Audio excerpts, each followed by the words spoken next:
அண்மை செய்திகளை பார்த்து வருகிறோம். ராமநாதபுரம் மாவட்டம் பரமக்குடி அருகே மேலாய்க்குடியில் கூலி தொழிலாளி பால்ராஜ் என்பவரது வீட்டின் சுவர் இடிந்து விழுந்ததில் 5 வயது சிறுமி கீர்த்திகா என்பவர் உயிரிழந்திருக்கிறார். அவரது சடலத்தை பார்த்து உறவினர்கள் கதறி அழுகிறார்கள்.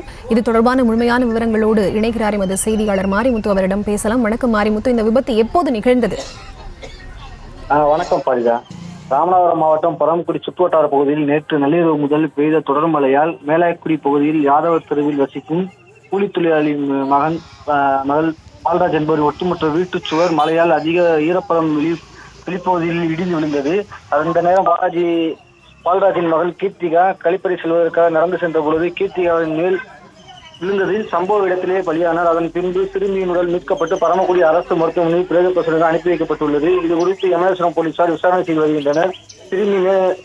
சிறுமி மேலாய்க்குடி அரசு பள்ளியில் 1ஆம் வகுப்பு படித்து வருகிறார். இச்சம்பவம் கிராமத்திலே வெறும் சோகத்தை ஏற்படுத்தியுள்ளது. சரிதா,